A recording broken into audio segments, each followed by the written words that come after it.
to me, a lot of times when you go through this, we ourselves forget that we also have an ideology and something that indoctrinated us. You know, you're not a Christian, you're a Jew. Why? Your parents probably were, and your grandparents probably. So that's form of indoctrination. But was it deceptive? No, it's not deceptive. Yeah. No, again, to me, that's like, I'm a Christian. Why am I a Christian? I went to Scientology. I went to Mormon church. I went and studied Gordon B. Hinckley. I wanted to find out why Mormons are so united with each other and why they work together. I wanted to find out what was going on with Seventh-day Adventists. I wanted to find out. And then I went to non-denomination. I was going to Los Angeles Church of Christ. I went there God knows for how long. And I'm like, no, I never got baptized there. I'm like, nope, this is not me. And then I found my home. And then it was a journey that I went through. But that is a form of indoctrination. The only part that it goes away is the deceptive part. And I'm going to Bible study in 1999, 2000, 2001. And this one guy said something very powerful. He said, if you ever judge Christianity horizontally, you will always be disappointed. But if you judge it vertically, you will never be disappointed. Like, what is he talking about? Man fall. We sin. We are tempted. We do some stupid things. Everybody. And anybody that acts like they walk on water, they're really hiding some stuff. It's typically the person that acts like their life is perfect, and then you dig deep like, whoa, I pushed a button, didn't I? So what's there? So all of us act like the other person's the bad guy. We all have some things. Now, don't get me wrong. I'm not talking about criminality, 12-year-old girls. Forget about it. There's not even a place for that. If you watch our podcast, we get in trouble for calling out certain communities that practice certain behaviors like that. We're not for it. But to me, that's the black and white that we have to be careful with. Meaning, sometimes it's okay if somebody is. I don't mind the fact that my dad brainwashed me to say, man has to work hard. Man has to have money that his own family doesn't know about, that when crisis happens, you can still protect them. A man who doesn't make money is not a real man. He's a weak man. He does stupid things. He has a hard time looking at his wife in his face, in her eyes, because he doesn't feel like he's a man. He's not a provider. A man has to protect. This is brainwashing. But I'm glad he washed my brain. And the detergent he used was good things, right?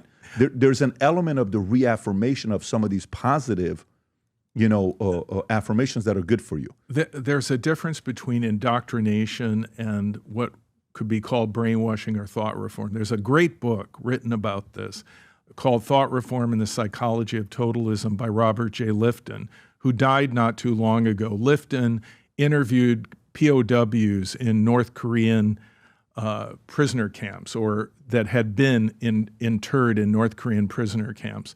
And he laid out in the 22nd chapter of his book, Thought Reform and the Psychology of Totalism, how they were able to manipulate and change people. So one of the key elements... Can you send that to me, Rob, please? Please continue. One of the key elements is there deception? Is there a bait and switch con? And is there a claim of what Lifton calls the sacred science? That is, that our ideology is faultless.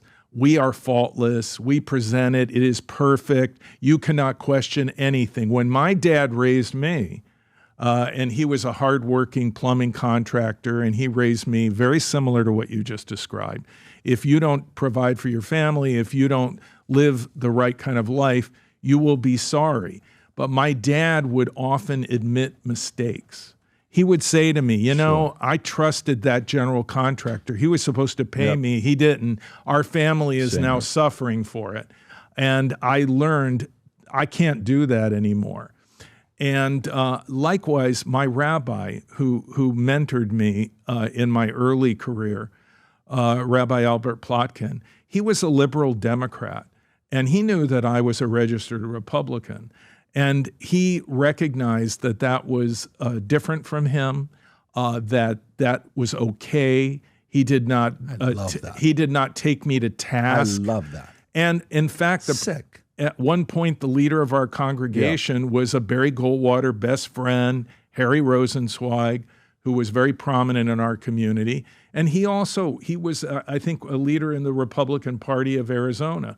So our rabbi could tolerate differences, and he could understand that people had different opinions. And one of the things that I think is so important for all of us is if someone thinks you're wrong, that doesn't mean they're brainwashed. If someone doesn't agree with you, that doesn't mean they're brainwashed. And, because families will come to me and I get calls and emails every day, and people will say, I think my kid is in a cult. I think my father's in a cult. I think my cousin's in a cult. And about half the time I'm telling them, no, that's not what's going on here. And just because you don't agree with your family member does not mean that they're brainwashed. It just means they have a differing opinion, and I give them the criteria that they can determine that with, and I can tell them, I cannot deprogram your family member because your family member wasn't programmed in the first place. This is who they are. These are their sincerely held beliefs.